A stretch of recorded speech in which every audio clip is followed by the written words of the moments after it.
Il était une fois une jeune femme qui savait se montrer intolérable envers ceux et celles qui apparaissaient désinvoltes à l'égard de tous. Elle s'appelait Justine et possédait un parcours atypique, car elle était capable de s'adapter dans n'importe quel métier. Elle pouvait être la secrétaire d'un banquier, une employée de rayon dans un commerce, ou une agréable et belle animatrice vous révélant l'histoire d'un château. Aujourd'hui, elle était enseignante à Chinon, en Indre-et-Loire. Elle remplaçait un professeur de littérature. Dans l'une des classes qu'elle suivait, elle remarqua un élève. Il s'exprimait rarement et semblait même renfermé. Sans aucune hésitation, elle comprit qu'il souffrait d'un harcèlement scolaire. Quelle était la cause de ces malheurs? Ou plutôt, qui? Des journées passèrent. Puis un soir, en sortant du collège, elle vit cet élève qui se faisait agresser par un de ses camarades. « Tu m'as amené le pognon ?»« Non, je ne pouvais pas. » Aussitôt, il reçut un formidable coup de poing dans le ventre. « Comment ?» ajouta l'autre.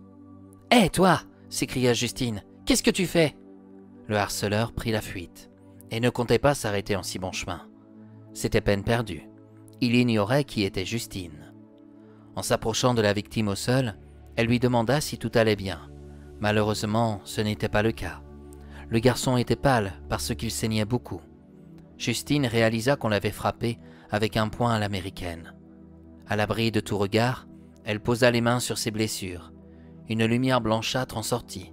« Et que faites-vous » gémit le jeune homme. « Je te soigne. »« Vous êtes une sorcière ?»« Eh bien, merci. Si c'est ainsi que tu vois une sorcière, je me demande bien à quoi peut ressembler une fée. »« Ah, je comprends mieux pourquoi vous aimez nous enseigner certaines légendes. Chut, ne dis rien. Ce soir, au moment de rentrer chez toi, tu iras te coucher. Tes devoirs se feront seuls pour cette fois.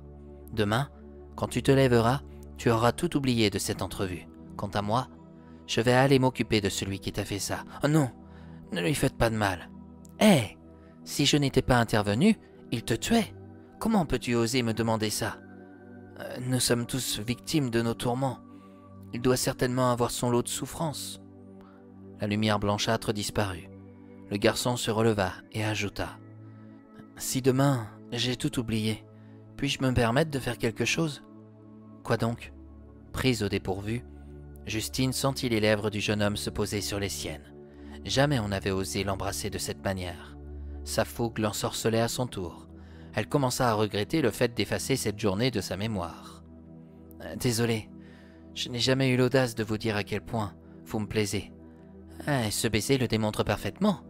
Cela dit, je sais ce que vous allez me dire. Nous avons une différence d'âge que nous ne devons pas oublier. Ah, pas du tout. Je ne peux tout bonnement ne pas t'aimer, comme tu le souhaiterais. Vous êtes marié? Non, une fée ne peut pas épouser un humain. » Ça lui coûtait réellement de le quitter et de le laisser s'en aller. Pourtant, avec sa magie, elle l'incita à rentrer chez lui. Ce même soir, Justine ne fila pas chez elle. Elle alla retrouver l'agresseur de Frédéric. Étrangement, dans son esprit, elle lui fit perdre son sens de l'orientation et le conduisit au beau milieu de la forêt domaniale de Chinon. Là-bas, Justine repéra des amis. Comme elle, elles étaient des petites fées, taquines et menaçantes. Elle s'en prenait particulièrement aux gens qui se laissaient envahir par le malin. « Bonjour les filles. »« Salut Justine, » dit une fée. « Que nous ramènes-tu aujourd'hui ?»« Un jeune garçon qui a failli causer la mort à l'un de mes élèves. »« Doit-il mourir ?»« Oh non, mon élève estime qu'il doit autant souffrir que lui. »« Ah, intéressant comme jugement. Mais tellement naïf dans ce monde de brutes. Que veux-tu qu'on lui fasse ? Je pensais le transformer en ballon, pour qu'on puisse se l'envoyer en l'air, d'une à l'autre, sans qu'il ait l'impression d'en être un. Et ensuite, nous disparaîtrons subitement, et nous le laisserons seul, tournoyant en rond dans un silence pesant. Ça vous va ? Avec plaisir. » Le harceleur vécut l'horreur durant plusieurs heures. Il crut qu'elle allait avoir sa peau, mais c'est à l'instant où il s'imagina mourir qu'elle s'évanouit dans la nature. À ses côtés, un simple bâton demeurait pour l'aider à se relever. La nuit était sombre, noire. Le jeune homme rencontra un grand vertige nauséeux et ressentit de terribles douleurs aux doigts comme aux pieds. Quand il sortit de la forêt, il eut un choc. Les routes n'étaient plus comme avant. Les gens non plus. Combien de temps avait-il disparu? En arrivant à Chinon, il comprit qu'il n'était plus en 2024, mais en 2054. En l'espace d'une nuit, 30 années étaient passées. Quand Justine apparut devant lui, il la reconnut aussitôt. « Et que m'avez-vous fait ?»« J'ai pris 30 ans de ta vie pour le mal que tu as commis. »« Mais je n'ai tué personne !»« Tu étais sur le point de le faire sans mon intervention. »« Redonnez-moi les années que vous m'avez volées. »« Impossible. Je suis une fée qui fait régner une justice bien plus autoritaire que la vôtre. Avec moi, il n'y a pas de prison pour rendre les gens complètement dingues. Seule la perte de temps peut vous ramener sur le droit chemin. »« Et ma famille? Mes amis?